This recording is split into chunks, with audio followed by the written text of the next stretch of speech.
Hi guys, welcome back to my channel. I hope you're having a great day so far and welcome to today's video, which is going to be me revisiting my 2022 favourites, my top 25 of 2022. Where are they now? Do I still love them? Am I still using them? Have they fallen by the wayside or did they age gracefully and beautifully? Let's find out. This is so interesting because I'm currently in the process of working out my top 25 of 2023. And I'm noticing already, looking at these products on my desk, how different it looks as far as the categories that are really heavily represented this year versus last year. There are like 5 foundations or like complexion products here, and I think there's one. There's one in this year's. So last year was apparently a very strong foundation year. So this is intriguing. We're going to start off with a product I don't have with me, but looking at my list from last year, I was like, why don't I still have that? And it's the MAC Stack Mascara. There was only one mascara that made it into my top 25 last year, and it was the MAC Stack. I had it, I think I repurchased it or was re-gifted it 2 or 3 times, and I love that mascara. And it's been the year of mascaras this year, I will say that. There's one mascara this year, I think there's going to be 3 in the 2023 roundup, best of makeup for me. And yeah, so that was the only one that made it in 2022, and I still love it. I've just had a lot of mascaras to test and try out, and you can only have so many on the go at one time. But thinking about it and looking at this list, I'm like, I need to repurchase that. I want to know where it stands now. I know that I still love it. It did nothing wrong. I just haven't repurchased it recently, but still an excellent mascara, and I think it will still be right up there in like my top 2 or 3, but I need to repurchase that one. So moving on to eyeshadow palettes, there were 6, I believe, yes, 6 that made it into my top 25 of 2022. The 2 Lisa Eldridge palettes that I picked up, so this is Vega and we have Sorcery. I mean, no surprises here. I absolutely love these. I love them more, I think, than I probably did when I made last year's favourites of 2022. They're amazing. I love everything about them. The quality, the shades, it's so unique. Sorcery, I think, is my favourite. It's one of my all-time favourite eyeshadow palettes ever. It's so special. It's so unique. My love for these has only grown. At the other end of the spectrum, we've got a couple of Natasha Denona palettes in here. We have the My Dream and we have the Retro Glam palette. Now, I like both of these palettes. Let me get the other one. I like both of these palettes, but they just get 0 use, honestly. A year later, I just can't even tell you the last time I used them. But I think what's happened is Natasha Denona are releasing more and more eyeshadow palettes in this midi size. Like, we got 3, I think, this year. We've had like at least 3 since these came out, and I think they've got better and better.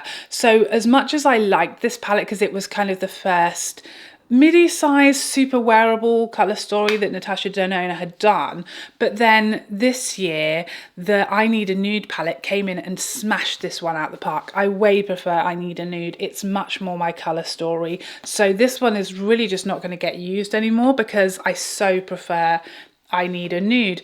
And then Retro Glam, which for a hot minute was like my favourite from the brand, I definitely think has been gazumped by the YEUX palette because it's like the Retro Glam but really amped up. It's like the daytime, and then the YEUX palette is the nighttime of this kind of greens colour story. I just think the YEUX is a heightened version of this. It's more exciting, it's more interesting, it's got more going for it, it's more versatile. So I still like this and I still do reach for this occasionally, but I do think I would say possibly the YEUX palette edges it, but I Need a Nude edges everything. So yeah, they aren't as well used now as they were a year ago. Certainly not the My Dream. I never use this anymore, being honest. Retro Glam I do use occasionally, but not as much as I thought I would, just because Natasha Denona's palettes have been raining. It's like been like cats and dogs. It's been raining Natasha Denona palettes up in here. And then we have the Charlotte Tilbury Pillow Talk Dreams little quad. I love this palette. I think it's a beautiful, very easygoing, soft little palette from Charlotte Tilbury. I loved it then.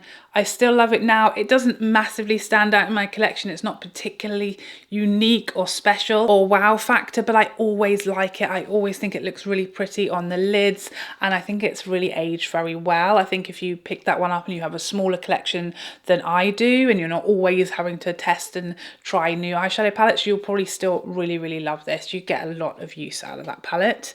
My feelings have not really changed about that one. And one that my feelings have absolutely not changed, nor will they ever, and I'll fight anyone who says different, is McGrath's Mothership X. Oh, just remains my holy grail eyeshadow palette. I'm absolutely obsessed with her. I've been obsessed with her for a long time now, and she is my favourite.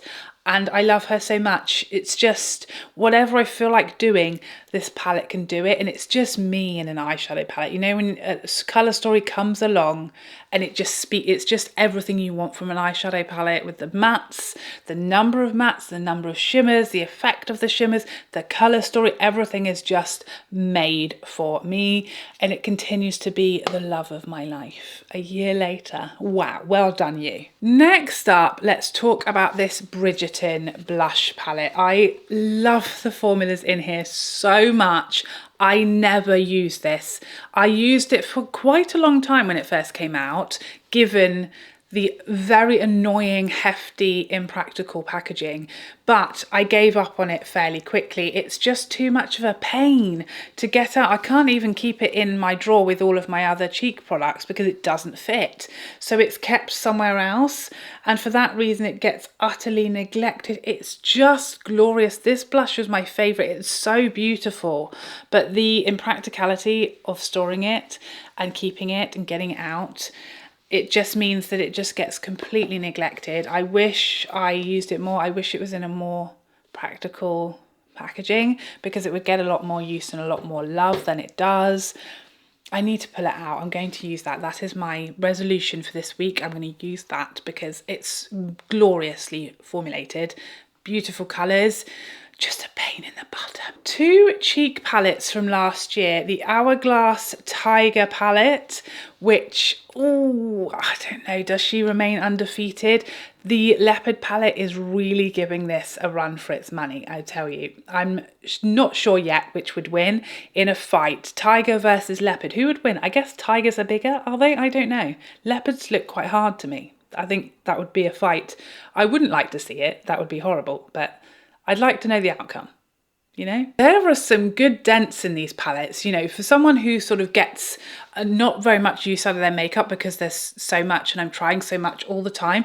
There's some good dents in some of these products, particularly the bronzer and this blush, but this highlighter as well. It's looking, you know, like it's got some use out of it, and it does. This is the first one of these palettes from Hourglass that I'm still using regularly a year on, so fair play to you, Tiger. You may be about to be gazumped possibly by the Leopard palette, but fair play. That is a special palette and it's definitely still in use.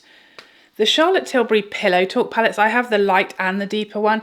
I barely ever use these. I think they're so beautiful, just even to look at them. And the shimmers, it's glorious. They're gorgeous.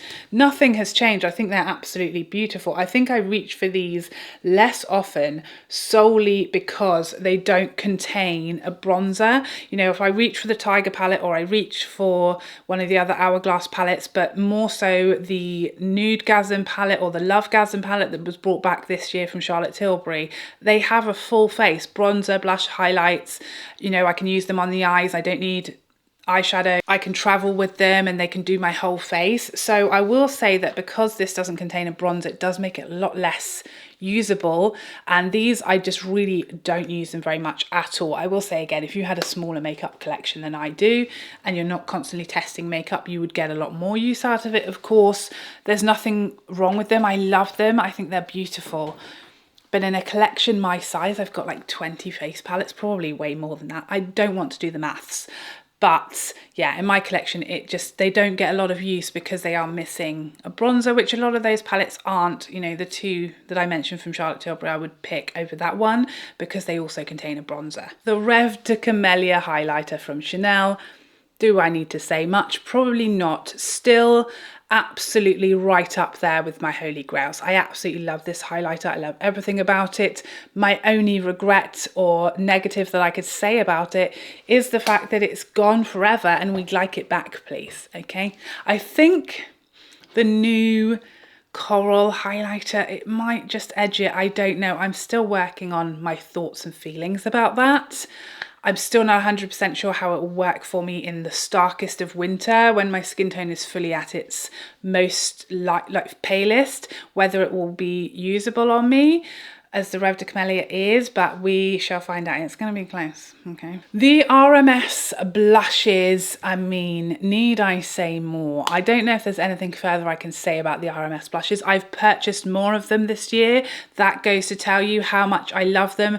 They are among my favourite all-time blush formulas. Nothing has changed. In fact, I've bought more of them, so my love has apparently grown. I feel exactly the same love now as I did then. Same goes for the Gucci blushes. This is the shade Rosy Beige, which I think is my favourite still, just about edging it. It's just the perfect everyday natural nude blush. I love this formula. Again, I wish they'd give us more shades. I think they gave us a couple of new shades this year, but I'd love more shades. The packaging is so beautiful. These still live in my top drawer. I have 3 of these in my top drawer, so not bad going at all a year on. Oh, I found a little eyeshadow single, the Charlotte Tilbury Hypnotising Pop Shots. I love these. This is the shade Diamond Eyes, and I think this is my favourite, just sort of champagne twinkly one and done shadow. It's just so pretty. It's absolutely glorious. It just hits the light so perfectly. It's so twinkly and sparkly and beautiful. It's just the right amount of colour and opacity and the right amount of twinkle for a one and done shadow of that type of colour. Lives in my top drawer, still absolutely love it. Wish they would bring them back. 2 concealers were in my 2022 best of.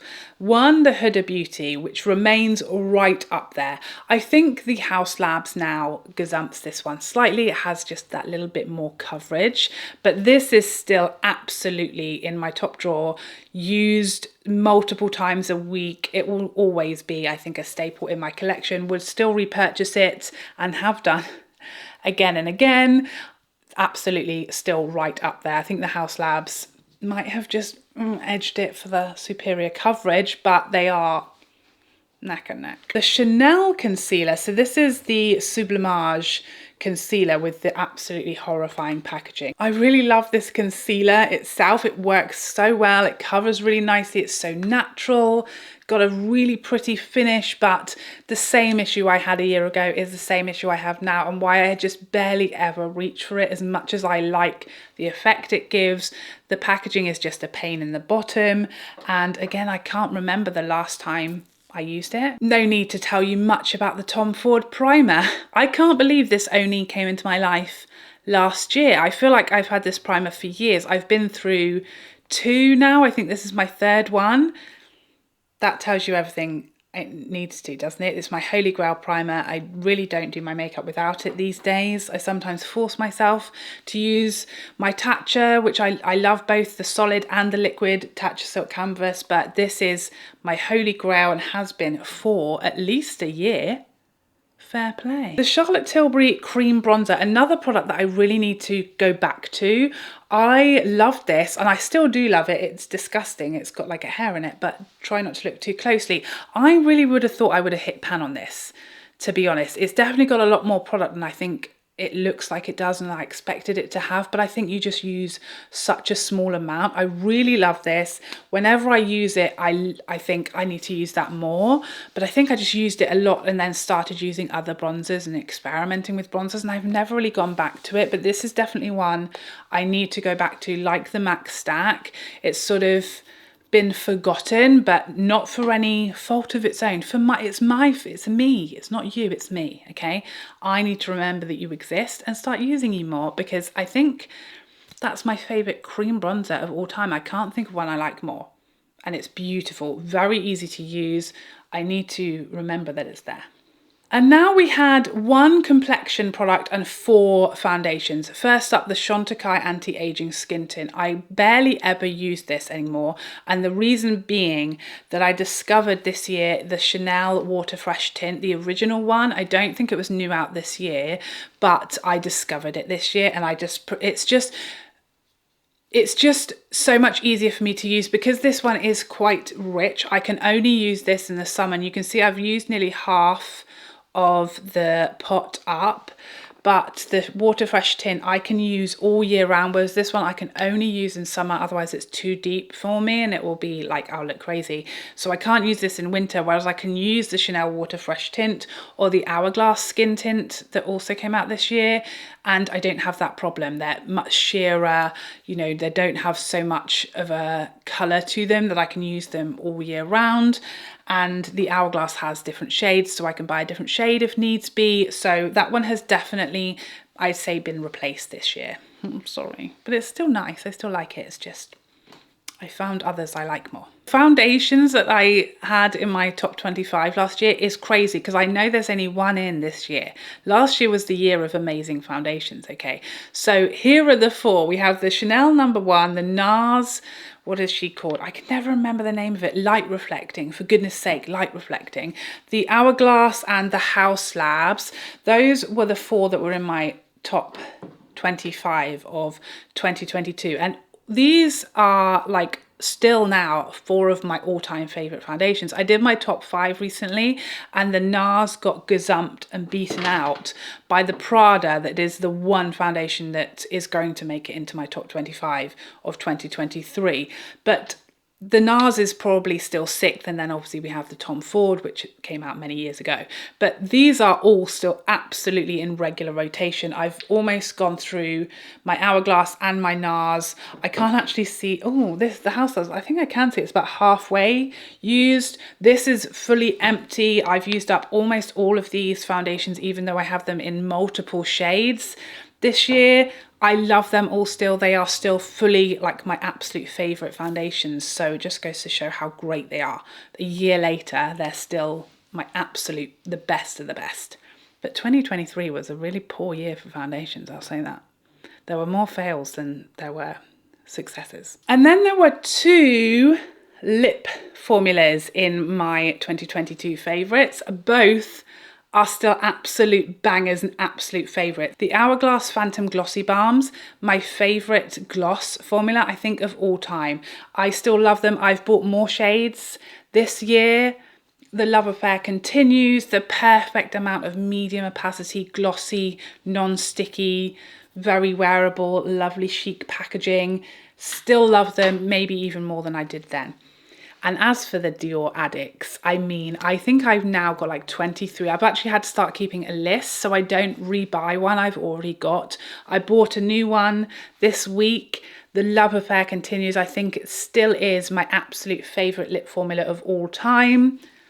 What can I say? I loved her then. I love her now. I'll love you forever. Please don't take it away. Don't touch it. Don't reformulate it. Don't change it. Don't you dare. Just give me more. Just keep them coming. I'm exhausted. But there you have it. Those were my top 25 of 2022 and where they are now. So interesting to see. I'm kind of sad that there were so many amazing foundations last year, and this year I just feel like we were really missing some amazing foundations. They gave us them all in 2022 and we got starved in 2023 of amazing foundations. But I can't wait to see what my top 25 of 2023 will look like in comparison to last year. So many of these products are still absolute loves.